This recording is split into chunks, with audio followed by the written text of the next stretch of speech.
Okay, apologize for the bad lighting again. The electricity is still out in my shop, but I figure why not do the videos out here if I'm gonna, be in a somewhat familiar area. Anyway, I just got a hold of this. This is a used GHK PDW, and it's a little bit oily because like when I received it, it was bone dry, so I just kind of lubed it up and stuff. I actually have the bolt for my G5 in here because this came with a steel bolt from RA Tech, and I put that in my G5 to give it better recoil. Since I want a good recoil to weight ratio. This is not the stock pistol grip. This is a Magpul. I have no idea what it is, but it's not the stock pistol grip. The stock pistol grip is more of a squared off sort of PDW shorter style pistol grip. I'm not sure if this is the standard selector switch either, because it feels a little bit like an M4 selector switch, but of course a lot of things on here are M4 stuff. First of all, it features a collapsible stock, and this little nub thing right here is actually what locks into place. And you just pop it off, and the stock is a little bit wobbly up and down and side to side. I'm not sure what I'm going to do about that just yet. I will figure something out. As far as the takedown, it's just 2 pins, 1 pin for the just standard takedown, then 2 pins, as it would be like with any sort of M4 or M16 variant or AR-15, whatever you want to call it. So I'll show you what it looks like inside. And surprisingly, actually not surprisingly, I should say, I don't think that was supposed to come all the way out. The detent is still there. I don't believe that was supposed to come all the way out. This pin is not supposed to come all the way out. It did. I think the detent is a little bit worn. You can kind of see, well, you can kind of see the detent in there. It looks like it's a little bit worn, like I mentioned. I'll get it back in there later. So the way it takes down is similar to the G5, and the trigger group, if you look at it, is exactly the same as the G5, and also the way, I think the bolt catch is a little bit different because it's more of a paddle style, like an M4 style, but it is very similar. Now, to take out the bolt carrier, you pull back the charging handle, pull down. Sorry, I'm trying to show on the camera. Pull down on the recoil spring, and this actually comes out, unlike the G5. The G5 is actually connected to it. Then you'd pull the bolt and the charging handle back, and from what I can see, this charging handle looks like a standard sort of gas blowback M4 charging handle, so it might be replaceable with any standard M4 charging handle. So this is the bolt carrier from the G5, although this would be similar to what would be in this gun stock. And you can see that kind of just locks on there to pull it back. Reinsertion, you want to put the charging handle, line it up with the top of the bolt carrier first, reinsert it into the gun. Let me see if I can do this without look like an idiot. Not sure why it's not going in smoothly. Okay, so, and then slide that in, make sure the charging handle is in line, and then before you push the charging handle all the way back in, you actually want to put the recoil spring in underneath it, because it kind of tucks in underneath the charging handle like that. So it's kind of like one unit when you push it forward. And this is my second time doing this, so I'm not super experienced at it yet. There you go. And pop it in place, and then you'd close it up. So, some of the features, ambidextrous controls. It has an ambidextrous magazine release, sort of a standard M4. Actually, it is a standard M4 release, and there's one on this side actually as well. As you can see, it pushes up on the magazine release. Bolt catch is just like a standard M4 bolt catch. Flash hider is counterclockwise, 14 millimeter. There was some gas tube stuff up here, but I removed it for weight reasons and because it did absolutely nothing, just for looks. And I'm more about performance, than, you know, having non-functional parts on my gun. I like the fact that things are, you know, replicas of real guns. This is a Knights Armament. I think it's just called the PDW. But I'm gonna put this little pin back in here. Okay, so the pin is back in. As far as its features, that's pretty much all there is to the gun. The finish is an anodized aluminum upper and lower receiver, and it's a monolithic upper, so that there's no separation, as you can see, which I really like. Everything is metal where it should be, like where it receives the most wear, and then there are a couple things that are plastic, such as, or this is like, I guess, rubberized plastic, pistol grip, of course, and little stuff like that. This I'm not sure if this comes with the gun, but if it does, this is metal. Kind of a cool little feature is these this pin sort of retainer plate. You can see that. I'm guessing you just lift this up and then pull that way, and then the pins would be able to be removed. The gun has QD mounts all over it. So it has one in the back. It has one on the side of the receiver. It has one in the back of the lower receiver, right there. I'm sorry, I'm trying to do some. So just in case you didn't see that one, that one's the side, the one in the back. I believe that those are all the QD mounts. There'd be no point in having it anywhere else, I guess. I don't use QD mounts. I might start using it because I have one now. I did have one before, but I never really used it.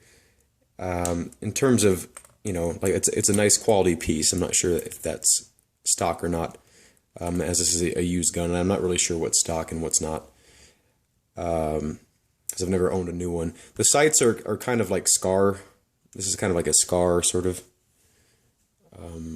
rear sight, and it's just flipped down, and the spring is actually, or the whatever that locking mechanism is actually pretty tough, which is nice to know that you know, it'll stay in place when you're shooting. And the front side is also just flipped down, and they are removable. I heard some people say that they are not removable, which they are clearly removable. And then you could have just an uninterrupted top rail to put whatever you want onto it. This is, I believe, the 8-inch barrel. This is a 2012. Yeah, it's the 8-inch barrel. And I believe they make a 10-inch barrel model, or this might be just the upgraded or downgraded, I guess, barrel. The previous owner actually also installed an adjustable hop-up, and you can actually, I think this little key right here is how you adjust it, which is very convenient compared to not having a hop-up adjustment at all. The 2013 models, I believe, did actually address that, and then they installed the adjustable hop-ups, and I think it's the same hop-up that's in the G5, if I'm not mistaken. The outer barrel is steel, and the flashlight are steel as well. I just painted it black, so I'm kind of going easy on it. It used to be sort of like a sort of grayish color, and I didn't really like it because it was pretty much the only thing on the gun that looked gray besides the bolt catch. The trigger pull is almost exactly the same as the G5. It's a really long trigger pull, and the reset is you can definitely feel it right there. Oops, let me do that again. Right there. You can feel it. It's a little bit spongy, and if you've shot the G5 before, you'll be familiar with what it feels like. I plan on keeping this as a CQB only gun, so that's why it's obviously so short, and I'm going to keep it this short. I'm not going to put any, you know, silencers or whatever on to extend the inner barrel. The previous owner actually also installed the RA Tech 601 stainless steel inner barrel, and I'm going to keep it in this gun. because it's in there. Why not? How to take out the front assembly is just these two screws right here, and then you pop out the whole thing, and you can get to the hop up and all that good stuff. It's a very simple gun, and I really like it. The recoil is not as satisfying as the G5, nowhere near as satisfying. But the G5 is so much lighter, it's kind of hard to compare it. But in terms of robustness, I think this one takes the cake. I will be changing out the pistol grip. I do not like this pistol grip. If you're interested in this, shoot me an email or a comment, and if you want to purchase this, we'll work out a deal or something, because I'm definitely not going to keep this pistol grip. I don't like it at all. It's not that it's not comfortable, it's just it feels too big for this particular PDW. So I really like this gun, and I hope you've enjoyed the somewhat half-assed review. Like, it's I could show you. I guess a magazine compatibility is an issue here. I forgot to mention this. Let me get a. So, okay. This is the magazine that comes with it, and the finish is kind of crappy.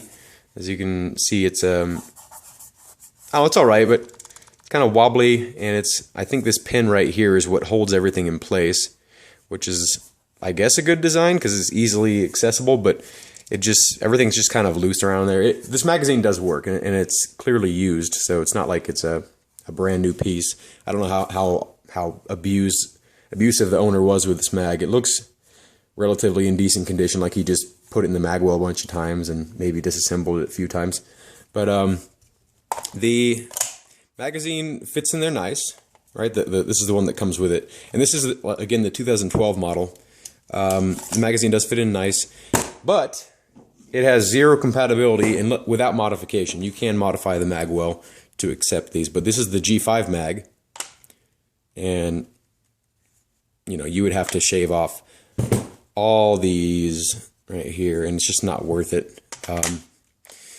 However, it does work with the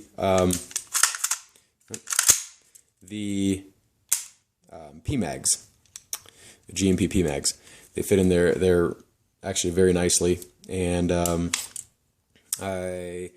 this particular one has not been converted to be able to run in this gun because they have internal valve locks.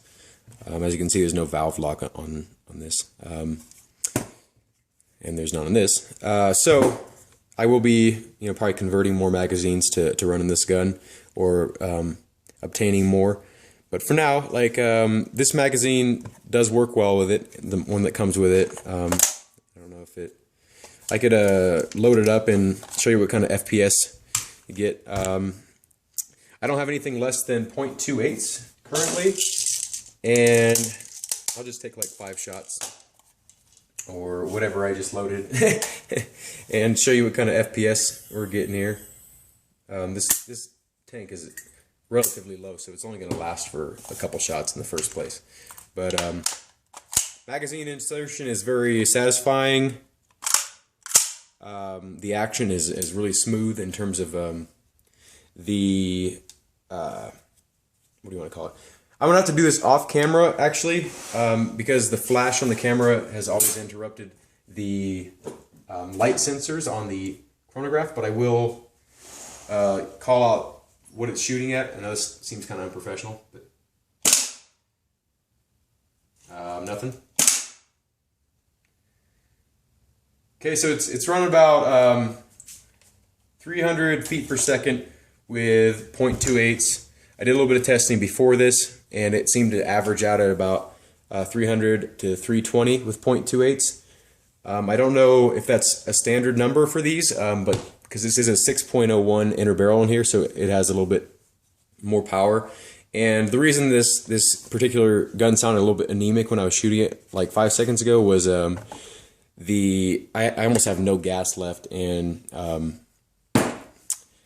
don't have any on hand right now to test it. So, but yeah, so this has been my short review of the GHK PDW, and I hope you enjoyed the video. Thank you.